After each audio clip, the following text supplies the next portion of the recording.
முஹம்மது ஸல்லல்லாஹு அலைஹி வஸல்லம் அவர்களுடைய 23 வருட நபித்துவ அந்த தூதுத்துவ பயணத்திலே இந்த இரண்டையும் நாங்கள் பின்னி பிணைந்ததாக காண்கிறோம். ஒன்று சபுர், ஏற்கனவே நான் அதை பேசிவிட்டேன். ஷுக்குர், நன்றி மனப்பான்மை. கண்ணியமானவர்களே, ஒரு நாள் பகல் நேரம் பசி, சாப்பிடுவதற்கு ஒன்றுமில்லை, உண்ண ஒன்றுமில்லை. யார்? உமர் ரலியல்லாஹு அன்ஹு அவர்கள், அபூபக்கர் ரலியல்லாஹு அன்ஹு, இரண்டு பேரும் எங்கு போனார்கள்? பசி என்ற காரணத்தால் மஸ்ஜிதுக்கு போனார்கள். பசி வந்தாலும் என்ன கஷ்டம் கவலை வந்தாலும் சஹாபாக்களுடைய உன்னதமான பண்பு மஸ்ஜிதை நோக்கி ஓடுவார்கள், தொழுகையை நோக்கி விரைவார்கள். திடுக்கிடும் செய்தி, பதட்டமான செய்தி, நெருக்கடியான நிலைமை, ஏதாவது தேவை ஏற்பட்டால் ஸலாத்துல் ஹாஜா, தேவைக்காக 2 ரக்காத் தொழுது அந்த துஆவை ஓதி அல்லாஹ்விடம் ஸ்தஈனு பிஸ்ஸப்ரி வஸ்ஸலா, பொறுமை தொழுகை இரண்டையும் கொண்டு நீங்கள் உதவி தருங்கள்.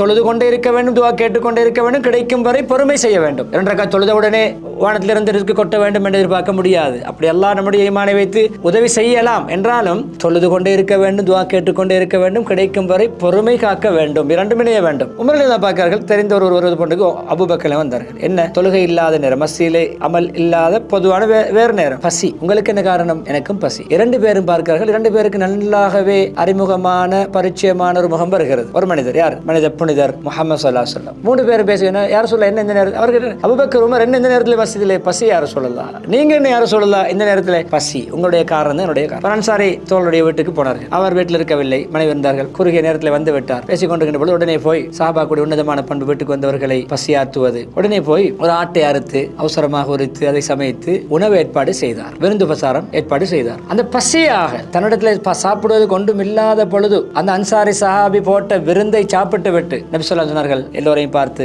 இதை பற்றியும் அல்லாஹ் கேட்பான், இந்த நியாமத்தை பற்றியும் அல்லாஹ் நிச்சயம் கேட்பான். லதுஸ்அலுன்ன யௌமஇதின் அனின் நஈம், ஒவ்வொரு சிறிய பெரிய நியாமத்துகளை பற்றியும் அல்லாஹ் கேட்பான், இதற்கும் நாம் நன்றி செலுத்த வேண்டும் என்று அவ கேட்டார்கள். சஹாபாக்கள், இந்த பசி பட்டினி சாப்பிடுவதற்கு ஒன்றுமில்லாமல் இன்னும் ஒருவருடைய விருந்து உபசாரத்தில் சாப்பிட்டிருக்கிறோம், இப்படி கஷ்ட காலம், இப்படி பசியான நேரத்தில் கிடைத்ததை பற்றியும் அல்லாஹ் கேட்பான் என்று சஹாபாக்கள் வியந்து கேட்டார்கள். சொன்னார் நபி ஸல்லல்லாஹு அலைஹி வஸல்லம், ஆம் கேட்பான், நன்றி செலுத்த வேண்டும். எனவே சாப்பிட்டு விட்டு அல்ஹம்துலில்லாஹ் அல்ஹம்துலில்லாஹ் தஅமனா வ ஸகானா என்ற துஆக்களை ஓதி அந்த சொல் ரீதியான நன்றியை நாம் செலுத்த வேண்டும்.